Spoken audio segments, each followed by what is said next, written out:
You are invited to open your mind and explore the weird, the wild, and the way out there. Welcome to the Overnight Weird World with your host, Bob Norton. Welcome to the Overnight Weird World. I am your host, Bob Norton. With me tonight, my guest is the Venerable WD. They are the premier expert in their field. Tonight's show is all about the Sasquatch and the Yeti, something that WD knows a lot about. Now, some of you may be wondering why we didn't include Bigfoot in that list. WD, you want to handle that one? Thanks, Bob. Yes, as we've discussed, Bigfoot, as a general term, is offensive to the Sasquatch. He is just one half Squatch who's managed to get his picture taken far, far too often.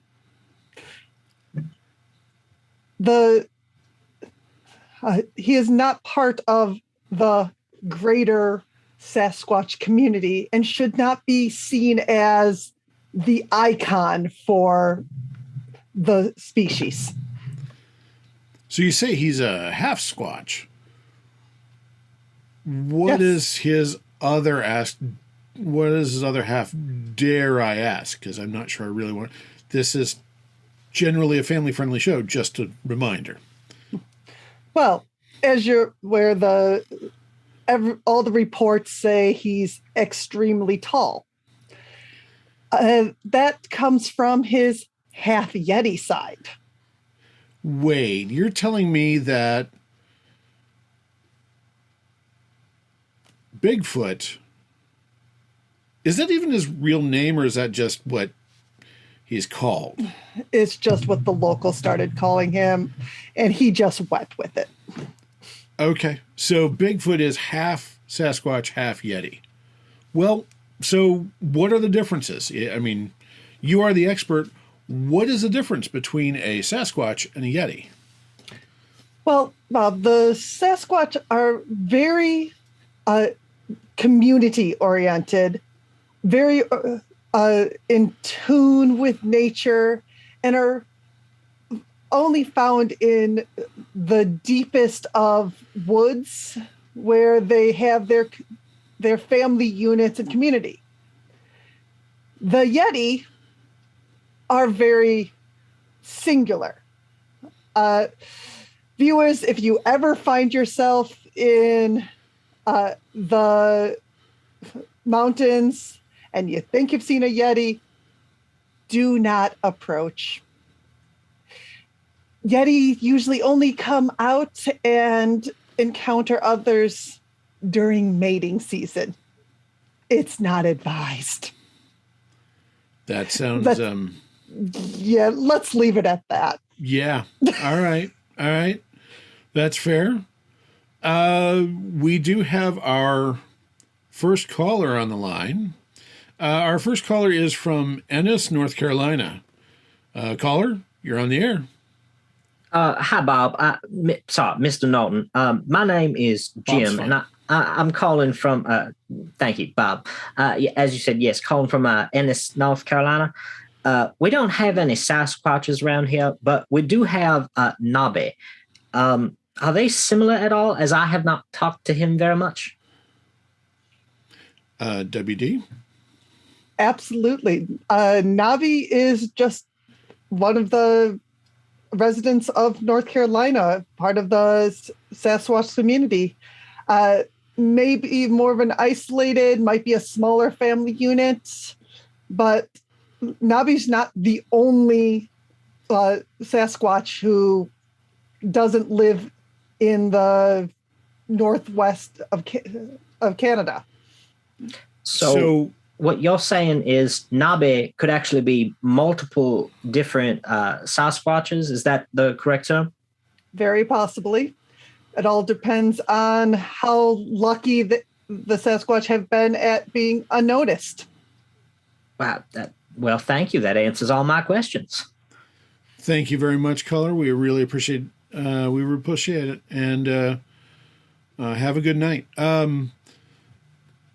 WD, as we're talking about now here with Nobby, potentially being a Sasquatch from North Carolina, are there others? You said Sasquatch live in the Pacific Northwest area. Mm-hmm. Are there others around? Because we hear of other cryptids all the time. Oh, yeah. Are some of those actually just Sasquatch that have been named something different from locals, like Bigfoot? Oh, yeah. As I said, Sasquatch are very in tune with nature, and as deforestation has made them have to spread out, many have adapted to environments. You've got the skunk apes in the Everglades. What you can get easily lost down there, and can't forget the Honey Island swamp monster of Louisiana. That bayou is, you enter, you may never come out.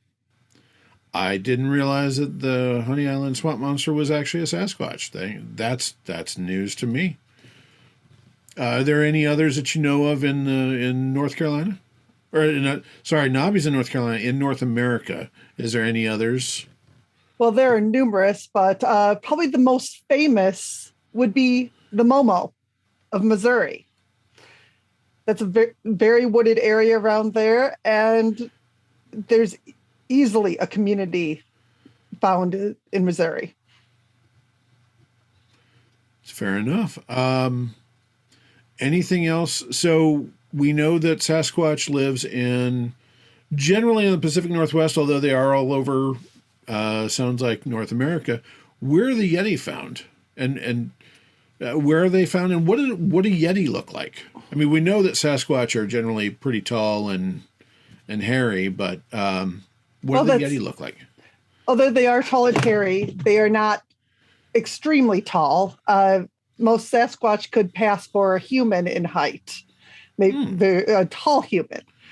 Well, Yeti usually start around 8 feet. Oh. Yes. It's they need that large, rugged, fur-covered ability to survive the harshness of the mountains. There's a reason the Alps are probably one of the more recorded areas for Yeti sightings. All right. So you're telling me that Sasquatch are more average human height then, and the Yeti are the really tall ones. We've seen, of course, the artist renderings of Yeti with the white fur and we all know that the artist stuff is none of it's real because, nobody stands still for those portraits. Do they have the white fur in that environment? Most of the time, yes. You know how certain rabbits will switch their fur coloring based on the time of the year? So if they are remaining dominantly in the snow-covered area, they will stay white. But if they venture further south and find themselves in less ability to hide as white fur, you can start seeing other colorings come into their fur. That's fascinating. I never knew that. Well, thank you very much. That's about all the time we have for this one. We're going to go to a commercial break for the next segment. And I believe this time our sponsor is Section 28 Publishing. So we will go ahead and cut to their commercial. Thank you very much, WD, and we'll talk to you in a little bit. If you like our weird world, you will love the urban fantasy series, the Nightsbane trilogy. If you are a gamer, the original indie tabletop role-playing game Hidden Worlds Incursion is set in the same urban fantasy world. Get your signed books and games at incursionlegends.com.